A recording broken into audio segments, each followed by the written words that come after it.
सभी को जोहार। ठीक, आज हम लेके आए हैं प्राचीन इतिहास, और ये जेएसएससी फील्ड वर्कर का सिलेबस पे बेस्ड है। इस सिलेबस में आपका भारतीय इतिहास दिया हुआ है, तो भारतीय इतिहास में सबसे पहले आपका आ जाएगा प्राचीन, उसके बाद मध्यकालीन, उसके बाद आधुनिक। तो एक एक करके हम लोग को ऑब्जेक्टिव बनाते हुए चलेंगे। तो ये जो एंशिएंट हिस्ट्री हम लेके आए हैं, इसमें जो पीवाईक्यू क्वेश्चन है और कुछ इंपॉर्टेंट बेस्ड क्वेश्चन भी है, और इसमें ज्यादा हम एक्सप्लेनेशन नहीं करेंगे। ठीक है, तो फटाफट हम लोग रिवीजन ही करते हैं। ठीक है, तो आइए पहला क्वेश्चन देखते हैं। मानव उपयोग में लाई गई पहली धातु कौन सी थी? तो पहली धातु आपका हो जाएगा धातु तांबा। ठीक है, और इसके बाद कौन कौन सी आई थी? तो तांबा के बाद आपका हो जाएगा तांबा, ठीक है, उसके बाद कॉपर,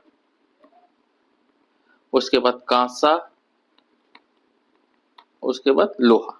ठीक है, ये क्रम अनुसार है जो मानव द्वारा उपयोग में ये सब धातु यूज की गई है। किस युग में मानव ने कांसा बनाने के लिए तांबा और टिन मिलाना सीखा? तो इसका आंसर हो जाएगा आपका कांस्य।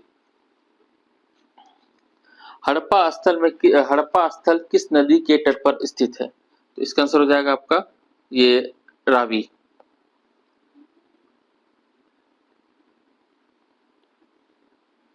रावी। दिए गए विकल्पों से सही मिलान चुनिए।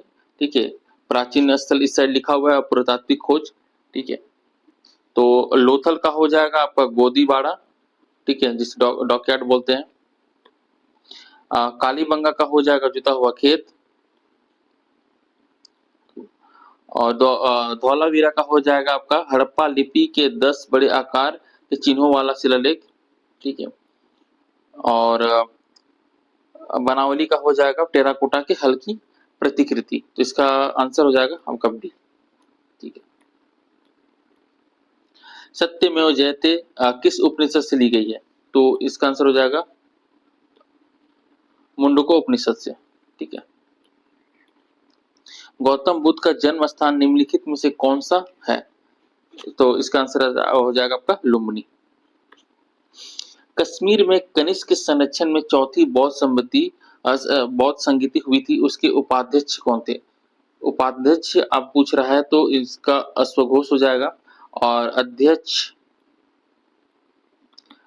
में आपका हो जाएगा वसुमित्र। ठीक है, और ये जो बौद्ध संगीति हुई थी कौन शासक में? कुषाण का शासक।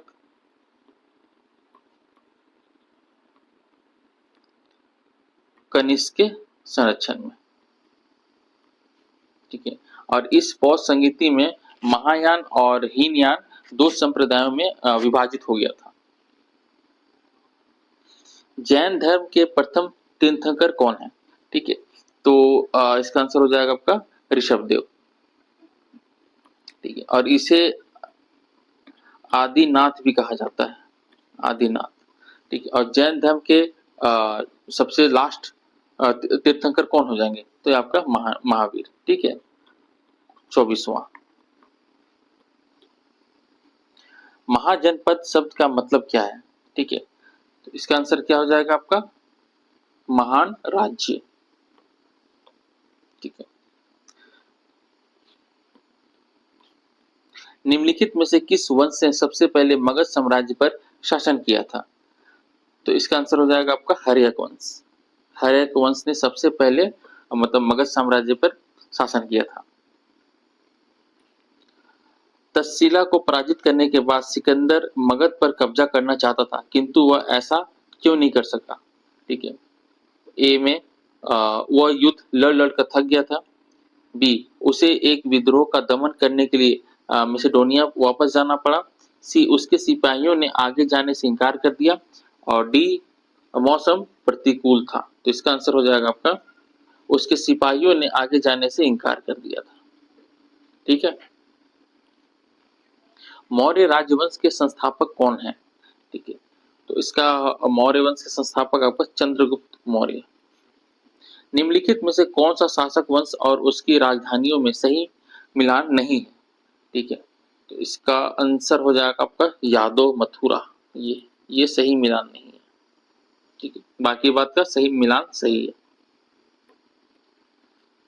निम्न में से कौन से यात्री ने गुप्त काल के दौरान भारत का दौरा किया था? ठीक है, तो फहियान। फहियान। गणितज्ञ और ज्योतिषी आर्यभट्ट का जन्म किस युग में हुआ था? तो ये गुप्त काल में उनका जन्म हुआ था। खजुराहो मंदिर किस वंश के शासकों द्वारा बनाया गया था? तो चंदेल वंश। ठीक है, चंदेल वंश, ध्यान दीजिएगा। ठीक है, ये था पी वाई क्वेश्चन। ठीक है, अब चलते हैं हम लोग देखिए संभावित प्रश्न पर।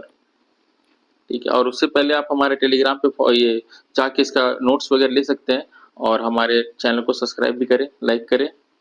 ठीक है, आगे बढ़ते हैं। निम्नलिखित में से कौन सा सिंधु घाटी सभ्यता का स्थल भारत में स्थित है? ठीक है, भारत में स्थित है, तो भारत में स्थित कौन सा हो जाएगा आपका? लोथल। ठीक है, और ये बाकी जो है ए, बी और डी, हड़प्पा, मोहनजोदड़ो और चंदुहड़ो, ये पाकिस्तान में है। ठीक है, बस ये लोथल आपका भारत में है, कहाँ है? गुजरात में।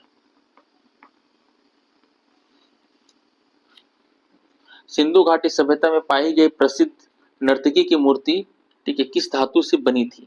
ठीक है, तो इसका आपका कांसा, कांसा से बना हुआ था। एक डांसिंग गर्ल मिली हुई है जो कि उसका छोटी सी है, शायद 12 इंच का है, 12 या 14 इंच का है, और ये कांसा से बना हुआ है। 10 राजाओं के युद्ध, दशराज युद्ध का उल्लेख ऋग्वेद में किस मंडल में मिलता है? तो ये आपका 7वें मंडल पे मिलता है।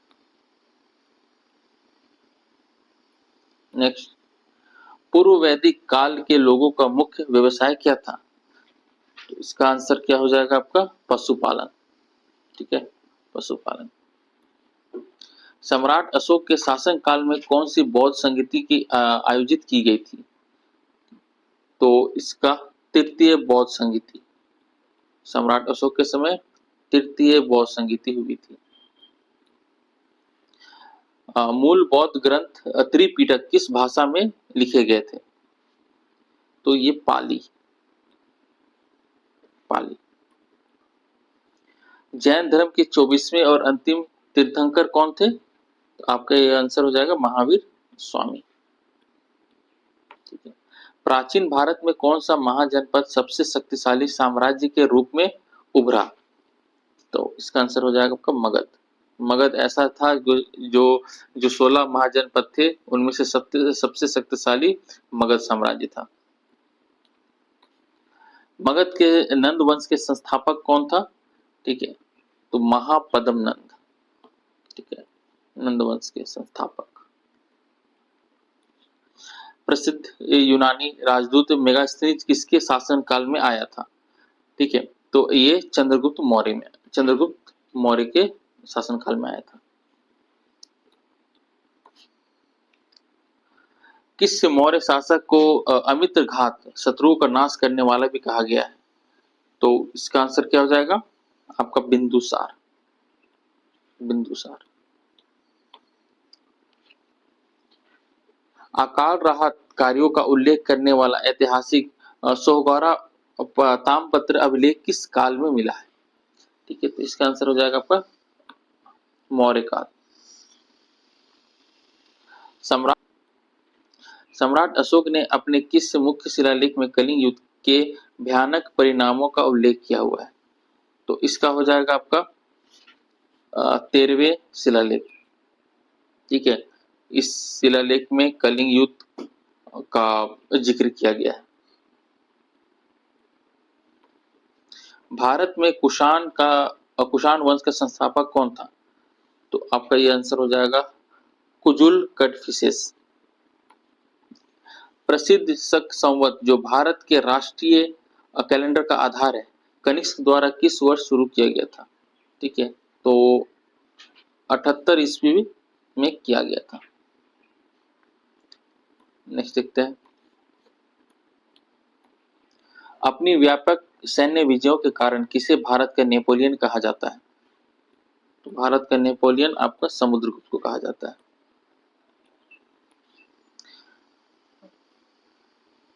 दिल्ली के प्रसिद्ध महरौली लौह स्तंभ अभिलेख किस गुप्त शासक से संबंधित है? ठीक है, तो चंद्रगुप्त द्वितीय। ठीक है,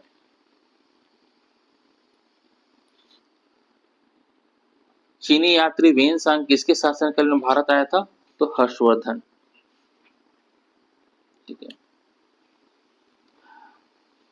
एलोरा का प्रसिद्ध कैलाशनाथ मंदिर किस राजवंश के शासनकाल में चट्टान काटकर बनाया गया था? तो ये आपका हो जाएगा राष्ट्रकूट। राष्ट्रकूट के लोग ने एलोरा के प्रसिद्ध कैलाशनाथ मंदिर को चट्टान को काटकर बनाया गया था। प्रसिद्ध संस्कृत नाटक मुद्रा राक्षस के लेखक कौन है? तो आपका हो जाएगा विशाख दत्त। ठीक है, प्राचीन नालंदा विश्वविद्यालय की स्थापना किस गुप्त शासक ने की थी? तो कुमारगुप्त प्रथम ने की थी। प्राचीन झारखंड क्षेत्र में किस जनजाति को पारंपरिक रूप से धातु युग में सबसे पहले बसने वाली और सक्रिय जनजाति माना जाता है? तो ये असुर जनजाति है। झारखंड के असुर जनजाति सबसे पहले झारखंड में प्रवेश किए थे। पुरातत्व अवशेषों और शैव मूर्तियों के लिए प्रसिद्ध प्राचीन स्थल बेनी सागर झारखंड के किस जिले में स्थित है? इसका आंसर हो जाएगा क्या? पश्चिमी सिंहभूम। ठीक है, किस चोल शासक ने श्रीलंका के हिस्से को जीता और हिंद महासागर में एक मजबूत नौसेना बनाई? तो आपका आंसर हो जाएगा राजेंद्र प्रथम। ठीक है, श्रीलंका को पूरी तरफ से वो कब्जा कर लिया था और हिंद महासागर में उस मजबूत जो उसकी सेना थी, ठीक है, सेना का निर्माण किया। और इसमें श्रीलंका को आधा जीता था, वो उसके पिता थे राजराज वन, लेकिन श्रीलंका को पूरी तरफ से वो जीत लेते हैं कौन? राजेंद्र प्रथम। गुप्त काल के दौरान जारी किए गए चांदी सिक्कों को क्या कहा जाता था? तो रूपक कहा जाता था। ठीक है, तो ये थे प्राचीन इतिहास का कुछ इंपॉर्टेंट क्वेश्चन। ठीक है, अगली बार हम लेके आएंगे झारखंड का एमसीक्यू 50 एमसीक्यू का। तो ठीक है, बने रहिए, जुड़ते रहिए और बहुत बहुत थैंक यू, बहुत बहुत शुक्रिया।